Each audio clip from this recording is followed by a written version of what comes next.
setiap keinginan yang berangkatnya ya katakan dari nafsu, hawa nafsu ini, terus kita kendalikan itu bukan berarti sebuah penderitaan, justru itu adalah sebuah kebebasan.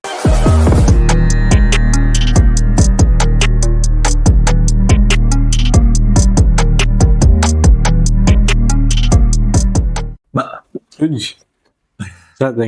alhamdulillah. Ini Mbak yang sih kayak ini banget ya. Bridging biar itu Mbak yang sebelumnya saya bilang nemu makalah, wah ini asik banget nih gitu di Nasoih itu di Nasoih Ibad tentang yang makalahnya Syekh Nawawi ya, iya, syarah Syekh Nawawi tentang makalahnya Imam Hatim Al-Asom yang kata saya, Mbak, Hatim Al-Asom ini, Asom itu kan tuli, kata saya yang saya cerita yang ketemu perempuan di pasar itu. Menurut Bapak gimana tuh? Kalau gua sih ya, karena ya suka sejarah, kayaknya kurang pas secara logika. Dalam arti sampai bertahun-tahun katanya. Ini apa, tuli, pura-pura gitu. Itu kan sama aja dusta. Kurang lebih kan begitu. Gitu. Yang gua dapat, beliau ini kan murid daripada Syekh siapa? Syekh Syakik Al-Baiki ya. Mungkin tuh kalau di apa namanya di kitab Kifayatul Atqiya sama Ihya gitu kan. Syekh Hatim ini kan dapat gelar Al-Asom. Al-Asom itu kan apa? Tuli lah ya gitu kan. Karena beliau tidak mau mendengarkan aib seseorang. Maka beliau masyhur terkenal dengan apa namanya julukan Asom itu. Tapi memang ada kejadian seseorang itu apa namanya kentut lah ya di hadapan beliau. Jadi ada seorang beliau ya lagi mutolaah kitab gitu kan, karena imam apa namanya syekh ulama ya, kedatangan seorang tamu tua. Tidak disebutkan laki-laki ada perempuannya mah gitu. Datang menanyakan satu hal istilahnya gitu. Tiba-tiba kentut, nggak sengaja kentutnya, nggak sengaja, mungkin tidak ketahan lagi gitu. Hatim begini nih, sambil diam, apa kayak orang menghayati pertanyaan gitu, serius gitu, sampai bilang beliau itu Hatim itu, irfaq sautaka, tinggikan suaramu, saya kurang mendengar tadi, gitu. Adabnya kan kalau kata Imam Syafi'i juga kan, kalau misalkan ada seseorang kan di hadapanmu, anggap tidak tahu aja udah gitu. Imam Syafi'i kan begitu. Nah, begitu kurang lebih ke tuli untuk mendengar aib orang lain. Gitu. Lebih oke sih saya juga. Ya, walaupun dua-duanya yang kalau saya dapat cerita itu kan yang saya bilang ke Baba itu di pasar ada perempuan, dia sampai wajahnya merah malu. Terus Imam Hatim itu coba Abdurrahman Hatim Al-Asom ya. Itu ya seolah tidak mendengar gitu kan. Di situ kan diceritakan sampai bertahun-tahun pura-pura tidak mendengar. Yang di sini tidak yang saya nggak tangkap itu apakah hanya kepada orang itu atau seterusnya kepada semua orang gitu. Iya, kalau usahakan begitu kan ribet juga. Tapi bukan itunya Mbak, saya bawa kitabnya. Apa nih? Ini makalahnya Imam Hatim. Itu apa nih? Gede ganjel. Ini yang buat pasaran tuh, Pak. Bentar lagi nih. Iya. Kamu kormanya udah datang nih. Oh iya. Parah. Mana saya nemu makalah Imam Hatim Al-Asom. Apa kata beliau nih? Ini makalah di bab Rubai, makalah wal makalatu saminatu wal isruna. Makalah ke-28 An Hatimil Asom rahimahullahu taala annahu qala, Imam Hatim Al-Asom ini berkata, dengan lapan man sorofa arba'an ila arba'in wajada al janata. Surga nih. Surga gue demen nih. Ayat mantaro ke arba'an wa tawajjaha ila arba'in wajada al janata. Maksudnya adalah bukan ninggalin 4 istri bukan? Kita taruh ke arba'an. Enggak. Perkara di sini. Jadi seseorang yang menukarkan atau meninggalkan 4 perkara untuk mengambil 4 perkara lainnya, wajada al janata, maka akan mendapatkan surga, menemukan surga. Ayman taroka arba'an gitu. Jadi meninggalkan 4 perkara untuk 4 perkara yang lebih baik, maka akan mendapatkan surga. Yang pertama an-naumu ilal qabri. Apa tuh? Meninggalkan kelezatan tidur ila qabri, untuk kelezatan di dalam kubur. Maksudnya gimana? Bi antaroka hatal naumi, dengan meninggalkan kelezatan tidur. Enak deh. Tidur kan kita kalau orang punya dikit nyender gitu mah. Apa namanya? Pelor. Orang ada rutinan apa gitu. Kita rutinan tidur kan. Rohatan naumi wa tawajjaha ila rohatihi fil qabri. Jadi meninggalkan kelezatan tidur, kenikmatan tidur, wa tawajjaha ila rohatihi fil qabri, untuk menemui kepada kelezatan di dalam kubur gitu. Gimana maksudnya? Bi an amila solihan li ajlih, dengan melakukan amal-amal soleh li ajlih, dengan tujuan ya kenikmatan di dalam kubur. Jadi meninggalkan kelezatan tidur untuk melakukan amal soleh. Ya saya sih nggak mau ini ya, nggak menyalahkan orang yang tidur, karena kan ya kita tahu tidur juga sebagian daripada kebutuhan, hak daripada jasad kita, gitu kan, hak daripada jasad kita, kebutuhan biologis juga, Pak. Ya untuk tidur itu kan, ya apalagi di zaman sekarang yang rasa-rasanya untuk sunyi dari dosa itu, rasa-rasanya sangat berat gitu, Pak. Ya bukan nggak ada ruang, cuman maksiat itu bisa diakses lewat genggaman tangan gitu, Bang. Jadi di kondisi kayak gini, di kondisi yang buat susah buat ninggalin maksiat, rasanya tidur tuh bukan sebuah bukan sebuah kesalahan gitu kan. Bukan, bahkan kan Imam Ghazali itu masyhur mengatakan di akhir zaman hatta afdhulu ibadati an-naum. Jadi di akhir zaman saking masifnya maksiat, itu ibadah yang utama an-naum adalah tidur. Gitu kan. Pakai niat tapi. Nah, gitu maksudnya. Jadi yang tidur yang lalai mungkin, maksudnya yang menjadikan lalai yang dimaksud di sini. Kalau yang untuk targul ma'asi, untuk meninggalkan maksiat, itu nggak masuk rasa-rasanya untuk ke dalam makalah Imam Hatim Al-Asham ini. Kalau tidurnya ya memang hobinya tidur, memang dikit-dikit tidur, dia meninggalkan banyak kewajiban, meninggalkan pekerjaan, meninggalkan kemanfaatan dan memilih tidur, itu masuklah ke sini. Tapi kalau tidurnya untuk tarkul maksiat, ya itu nggak masuk tidur yang lalai, nggak masuk ke dalam makalah ini gitu kan. Tetapi biasanya kan orang yang banyak tidur, banyak alesnya. Iya, gitu. Otomatis. Maksudnya kan tidur bisa jadi ibadah gitu kan. Bisa jadi juga benteng pelindung dari kemaksiatan. Kalau mata kita terpejam, maksudnya kita tidur karena kita lelah, nggak kuat untuk menahan kemaksiatan, ya itu kita bukan kalah, justru kita menang dengan cara yang sunyi gitu kan. Jadi udahlah tidur aja daripada bangun lihat yang enggak, ngomong yang enggak gitu kan. Kalau orang dulu kesalahan itu keluar rumah tergelincir, kakinya jatuh. Sekarang orang rebahan aja bisa tergelincir, sabkul lisan, salah ngomong. Sekarang sabkul yadin, salah ketik. Itu berabe banget gitu kan. Jadi ya kalau tidurnya untuk meninggalkan maksiat, ya itu nggak masuk dalam ini gitu kan. Kalau ya memang tidur yang saya tadi bilang untuk meninggalkan kewajiban sampai ya intinya untuk bermalas-malasan, barulah yang dimaksud di sini gitu kan. Karena kan untuk diniatkan beribadah tuh ada kaidah di di ilmu usul itu saya nemu, waman nawabi aklihil qawiyah lito atilahi lahu maqad nawa. Bisa ya dikiaskan kepada tidur, maksudnya ketika kita tidur ini untuk meninggalkan maksiat, ya maka kita akan mendapatkan pahala dari tidur itu.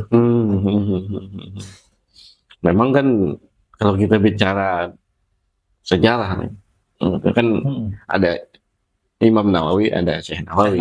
Gitu. Nah ini nih Imam Nawawi nih, beliau itu kan beliau itu kan umurnya itu 45 tahun kurang lebih adanya. 45 tahun kurang lebih sampai nggak sempat nikah lah. Karena waktunya itu habis buat ilmu dan memilih jalan ilmu produktif. Gitu. Iya. Sampai ada keterangan di kitab itu ada namanya kitab Khidmatu Zaman Indah Ulama lah gitu kan. Waktu yang apa namanya ulama melihat waktu itu seperti apalah kurang lebih. Iya. Itu Imam Nawawi beliau sampai pernah nggak nyender gitu sama nggak tidur telentang gitu, selama 2 tahun nih. Bagaimana tidurnya? Tidur Iya, pasti tidur tapi kan sedikit tidur, sangat sedikit tidurnya gitu. Tidur tapi sedikit banget gitu. Karena beliau dari segi makannya aja tuh. Dari segi makan beliau makan ba'da isya makan sedikit. Terus minum itu apa namanya subuh ya. Gitu. Sahur, waktu sahur. di waktu sahur baru makan. Atau terbalik gitu. Waktu apa namanya sebelum subuh beliau makan, waktu isya beliau minum gitu. Itu Imam Nawawi.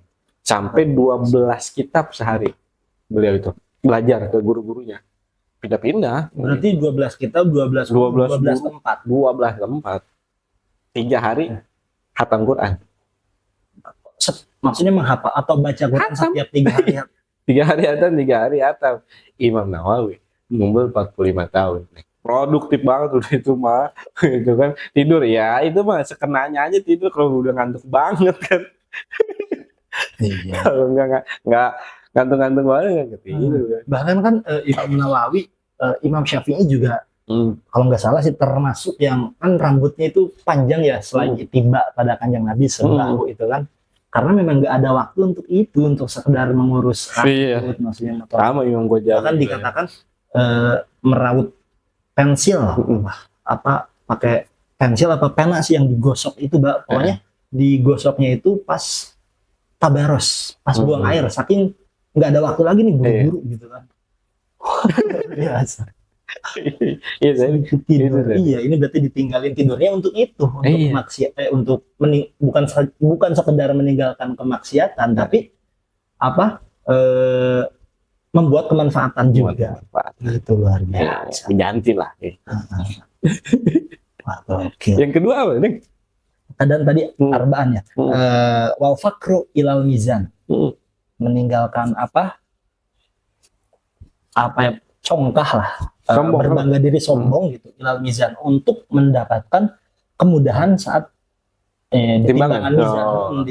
Itu timbangan bebek apa timbangan itu udah yang LED kayaknya. Layar gede gitu kan.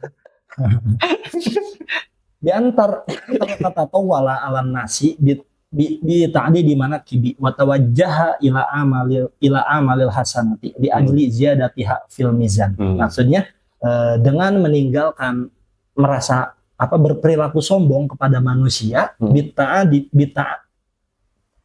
di mana kibi dengan mengucap-ucap pencapaian manakib, keakuan gitu kan, apa ya, cerita tentang aku, pencapaian aku kayak gitu, itu ditinggalkan.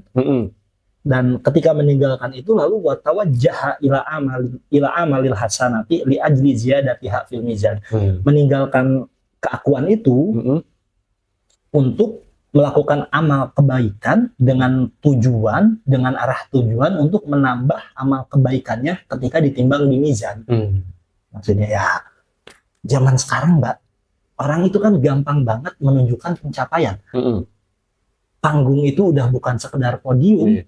Kadang bukan pencapaian dia juga ditunjukkan. Kadang pencapaian orang. Iya, ada juga. Apa? Flexing? Flexing. Iya, maksudnya ke situ tuh. Meninggalkan flexing gitu kan.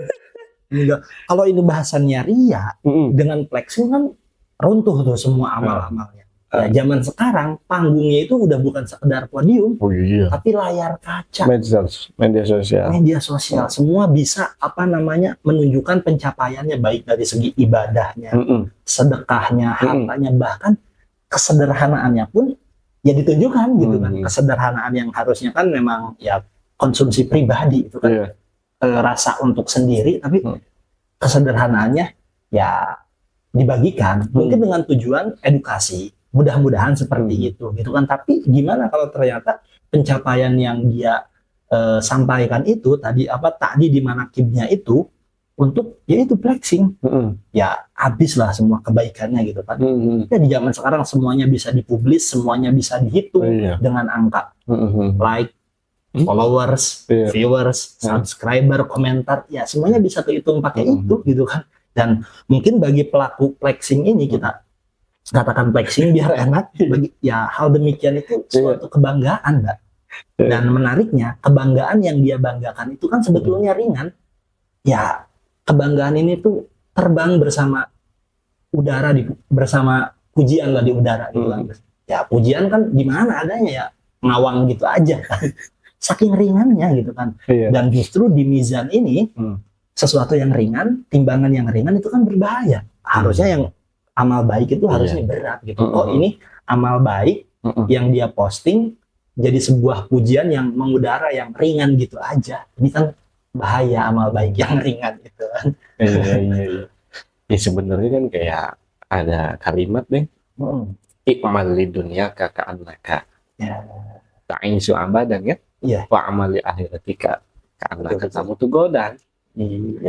Beramal lu buat dunia seolah-olah lu hidup selamanya. Maksudnya kan kadang ada yang menafsirkan itu kan kurang pas mungkin ya.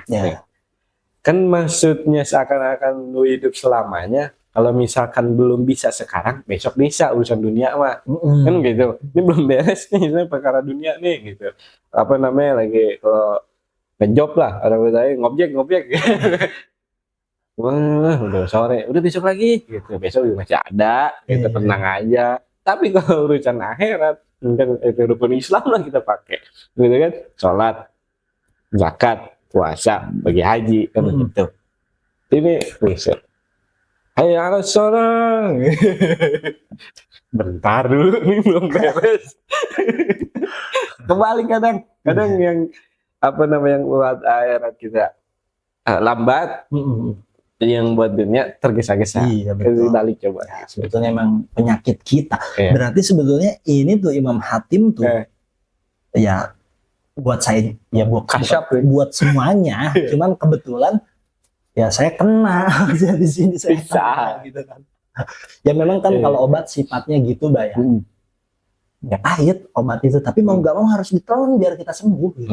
Kayak orang kita ngaji bab kayak itu males, Mbak, sebetulnya. Serasa lagi ngomongin kita. Tapi emang gimana lagi, memang ini obatnya gitu kan. Jadi orang nih mau bawa mobil nabrak gitu kan, penyok gitu. Bang, ini mobil mahal nih, lu jangan apa-apain nih.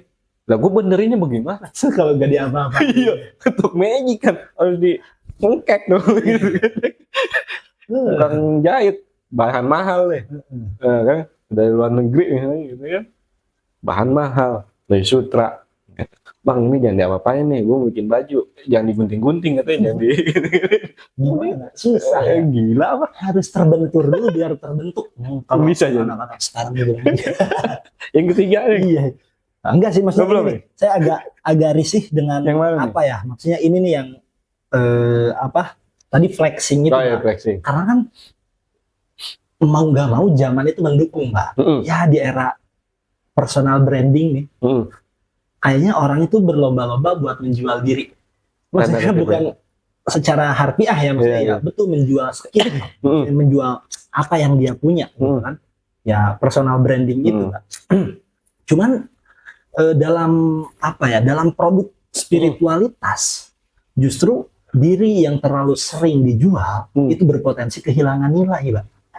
Karena kan pada akhirnya yang bakal bicara itu nanti kelak ini bicara mizan.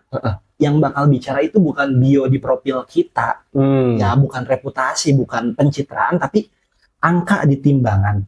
Dan timbangan akhirat itu kan nggak bisa disogok pakai opini.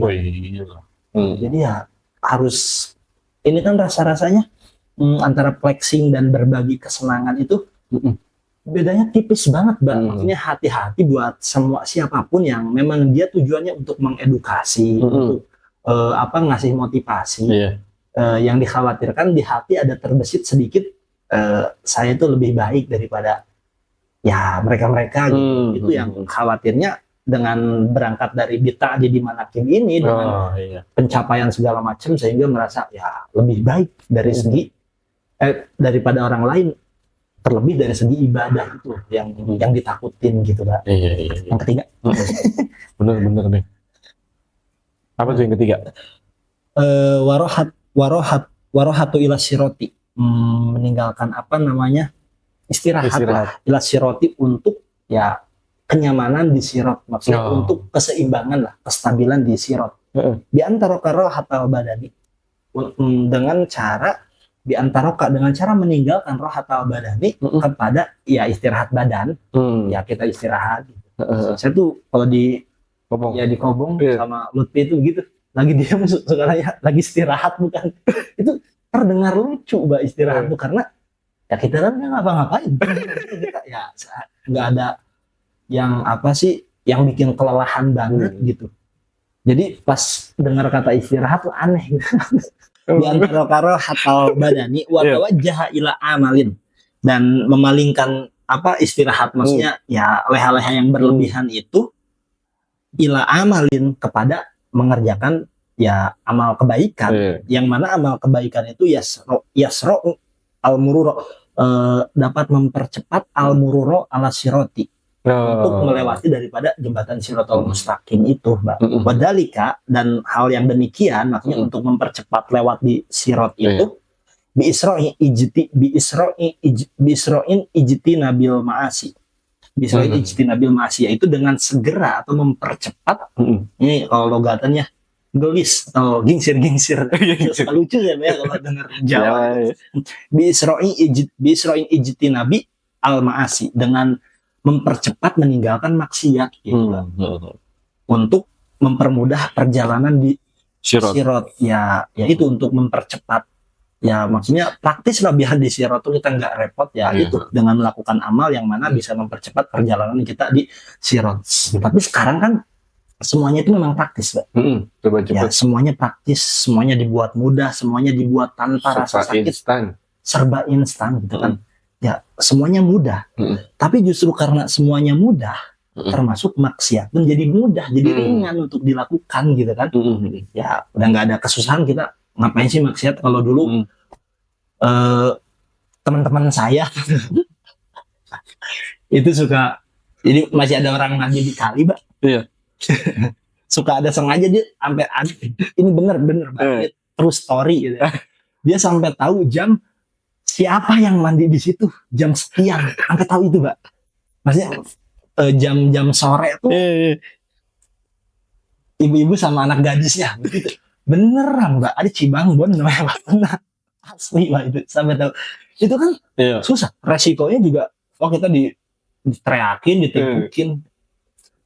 Untuk maksiat susah itu kan. Sekarang ya nggak usah gitu, nggak usah. Itu kan menang deg-degannya dong, belum tentu.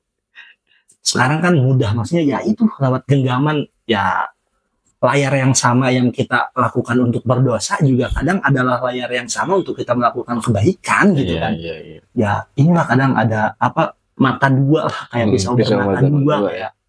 Kayak gadget itu kayak pisau bermata dua.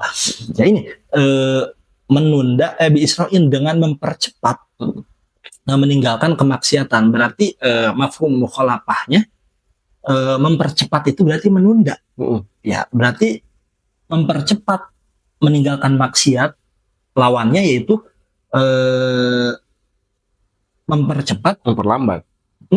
memperlambat melakukan kebaikan gitu kan.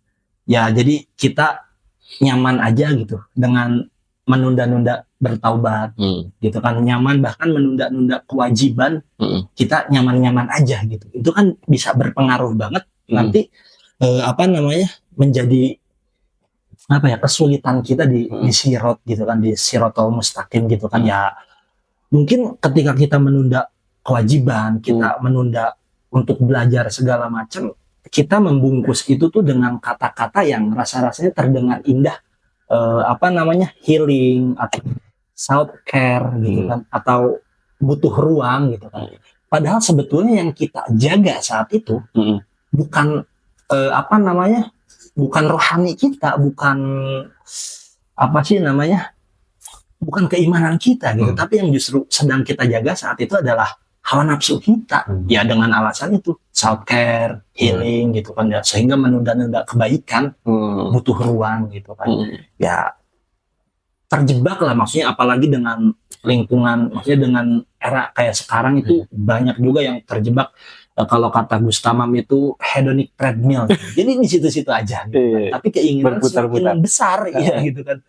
Ya karena langkahnya udah banyak tapi serasa di situ-situ aja kan. Nah, Imam Hatim di sini tuh kayak pengen menunjukkan bahwa sirot itu adalah simbol perjalanan paling urgent gitu kan. Paling genting lah gitu kan. Dia itu kan tipis, kalau dikatakan Sirotol Mustaqim itu seperti rambut dibelah 7, Mbak ya. Iya. Gak kebayang kan? Dia itu tipis, tajam dan juga krusial gitu. Krusial. Ya. Gagal di situ, waduh, repot. Jatuh berarti kan. Nah, dengan kita dalam ke bawah tuh, terus tuh. Dalamnya segimana? Repot juga. Nah, ijtinabil ma'asi ini, meninggalkan maksiat ini, dengan segera meninggalkan maksiat, ya itu mempermudah langkah kita di sirot maksud. Jadi dengan kita meninggalkan kemaksiatan, ya otomatis semakin ringan lah beban yang kita pikul untuk melewati Siratal Mustaqim itu. Iya. Wah, jadi mengajarkan bahwa ini tuh jembatan Siratal Mustaqim itu bukan sekedar tentang kecepatan, tapi tentang keseimbangan, dan keseimbangan itu butuh proses, nggak instan gitu kan. Harus dibentuk dari pribadi yang teratur lah, dari pribadi yang tertib. Iya, tadi memang kan manusia itu sendiri memang diciptakan wataknya itu tergesa-gesa kan, gitu kan, tergesa-gesa. Jadi itu kita, makanya dalam sholat itu juga kan ada yang disebutnya tumakninah. Iya, masuk rukun. Itu tadi diam sejenak. Jangan kelamaan. Bangun, sholat tidur. Cuman ya, kalau zaman sekarang agak repot, termasuk saya juga bukan pegiat sih, cuman giat aja buka sosial media gitu kan. Repotnya tuh zaman sekarang rasanya ketika kita meninggalkan sebuah kemaksiatan, itu rasanya kita tuh ketinggalan zaman.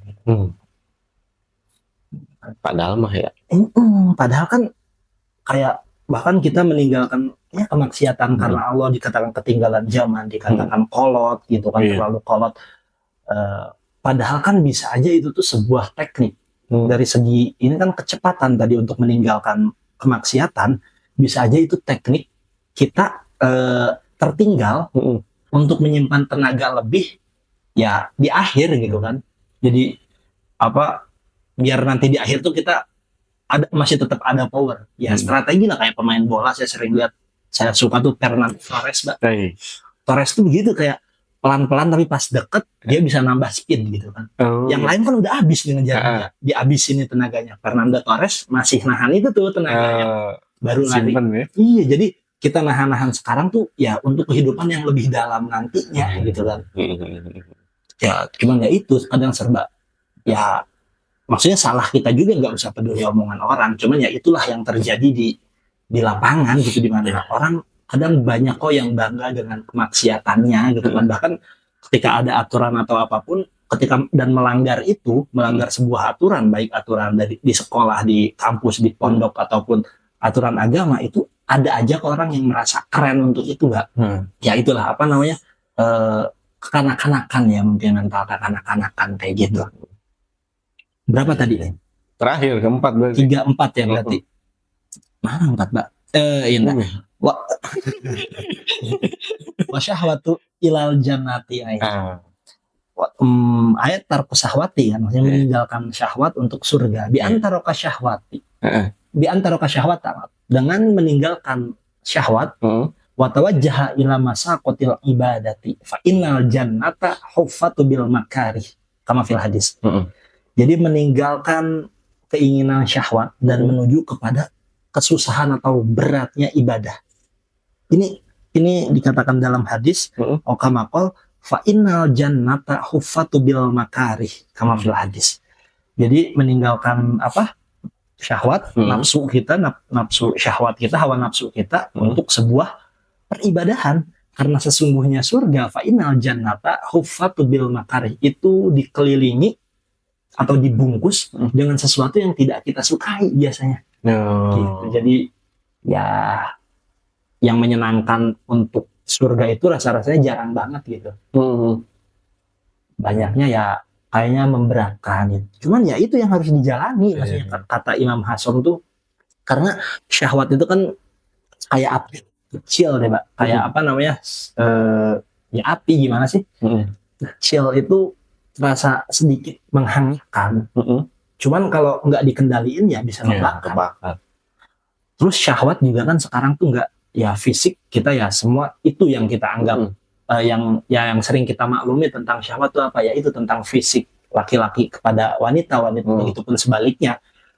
Ya sekarang banyak juga seperti yang kita yang saya bilang sebelumnya itu bukan hanya berbentuk fisik, bisa juga validasi, keinginan berlebih, ya yang punya ambisi yang banget dan menghalalkan segala cara lah untuk mencapai ke ambisinya itu, bahkan yang diharamkan itu dia tabrak untuk sampai ke ambisi, validasi, konsumsi yang berlebih itu juga kan syahwat gitu. Iya, syahwat. Enggak selalu yang bentuknya fisik gitu kan. Rasa ingin dipuji juga syahwat. Ya mudah-mudahan ya kita semua maksudnya ya bisa lah untuk mengendalikan syahwat, karena kan kalau dibuang ya susah juga. Sampai orang ada yang berobat karena lemah kan ya. Susah itu kan. Ya itu karena ini saya senang banget ya dulu tuh belum awal-awal itu dulu guru saya di rumah itu sering surga itu dibungkus sama hal-hal yang tidak mengenakan katanya. Dipikir ngaji enak gitu kan, dipikir jauh sama orang tua enak, dipikir tidur nggak pakai kasur enak kayak gitu. Cuman itu prosesnya begitu. Ya namun ibaratnya lah ada di beberapa kitab juga gitu kan. Ya memang tidak mengenakan gitu kan untuk untuk surga itu nggak sesuai dengan hawa nafsu kita lah gitu kan. Itu tadi makanya harus dikendalikan gitu. Benar ya? Ya maksudnya padahal bisa jadi kan ketika kita menahan hawa nafsu itu ya memang dalam proses membangun hidup yang lebih baik gitu kan. Maksudnya ketika ada godaan dan kita melewati itu, justru itu tuh sebuah investasi, bukan kehilangan momen gitu. Kita ada godaan yang ya tidak sesuai, maksudnya yang arahnya kepada syahwat, dan kita melewati itu karena Allah, ya itu tuh sebetulnya bukan melewati kesempatan, tapi ya emang investasi aja untuk ya kehidupan yang kekal. Ini kan arahnya ilal jannati, menuju kepada surga gitu kan. Ya jadi enggak kok kita enggak melewati momen, kita memang sengaja melewati itu gitu kan, untuk untuk ini al-jannata ini gitu kan. Dari kesemuanya berarti terkait dengan waktu berarti kan. Allah kan bersumpah dengan waktu. Ya. Wadduha wal-laili tidak saja ya. Terus wadduha wal-laili saja, yang pakai sumpah lagi wal asri. Yang itu kan. Iya. Allah yang bersumpah itu dengan waktu. Makanya kan ada hadis itu kan, ni'matani maghbubun gitu kan, tertipu gitu dengan dua nikmat kadang. Yang pertama tadi kelenggangan waktu sama kesehatan. Tertipu sama itu. Iya, tertipu. Itu lenggangnya waktu dengan kesehatan. Itu kan udah terkait semua berarti kan sebenarnya. Soal waktu, soal iya. Ya intinya ya kudu hati-hati. Iya betul. Apalagi ini soal syahwat kan. Maksudnya jangan ya kalau suka ada santri itu yang ya dia najom itu suruh yang menidurkan hawa nafsu, maksudnya mengurus lah, mungkin jangan jangan diikuti, harusnya dilawan, karena kalau dihilangkan itu tadi saya bilang sampai ada orang yang berobat gitu kan. Karena setiap keinginan yang berangkatnya ya katakan dari nafsu, hawa nafsu ini, terus kita kendalikan itu bukan berarti sebuah penderitaan, justru itu adalah sebuah kebebasan. Karena orang yang selalu mengikuti hawa nafsunya gitu kan, kayak orang yang pengen mabuk ya mabuk, pengen judi ya judi, pengen zina ya zina, seolah mereka ini bebas, Pak. Terlihat bebas, padahal sebetulnya mereka itu terikat, Pak. Karena ada dopamin itu yang keluar lagi.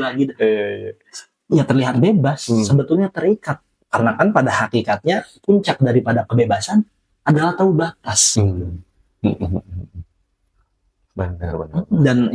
Dan sebaliknya orang-orang yang ya bisa mengontrol atau bisa mengendalikan syahwatnya, bukan nggak pengen, pasti orang penasaran nih, pengen nyobain ya orang tua gitu kan, pengen nyobain mungkin narkotika segala macam. Cuman ya dia nggak mau, dia mengendalikan syahwatnya, itu terlihat seperti terkurung. Padahal justru lah mereka ini orang-orang yang merdeka gitu, bisa mengendalikan syahwatnya. Harun Tamun, kemerdekaan yang sejati lah ya, mengendalikan syahwat gitu. Mengurus syahwat. Iya, ya tadi dengan cara kita memakai yang 4 dan 5 berarti kan rukun Islam. Ya singkatnya kan gitu, gampang. Gitu. Udah diatur tuh dalam sholat kan. 5 waktu sholat agar kita disiplin, produktif. Gitu. Jadi lambat laun juga kita misalkan sholat, gitu kan, yang ngerjain rukun Islam lah gitu. Insya Allah nanti ke depan juga kalau misalkan maksud tempat sampah maksudnya gitu ya. Terus aja sholat terus. Gitu. Jangan alasan, gue masih begini. Gue biar lu nggak begitu, lu sholat. Ke depannya kagak. Gitu. Wal maqalatu tasi'atu wal isruna wa alam bisawab. Iya. Oke. 4 berarti itu tadi. 4, aduh. Iya. Tuh biasa. Pasaran buka apa, Bapak? Hah? Buka. Itu Johar Tauhid. Jadi enggak, Johar Tauhid. Enggak. Mepet nih bawa waktu ya. Rasanya. Berapa hari lagi, sebentar lagi. Nguruyat nggak jadi nguruyat. Hari kan mau Selasa tuh mau itu ke Bandung, nggak jadi karena satu dan lain hal. Iya, hal itulah. Iya. Aduh. Oke, kita lanjut lagi nih.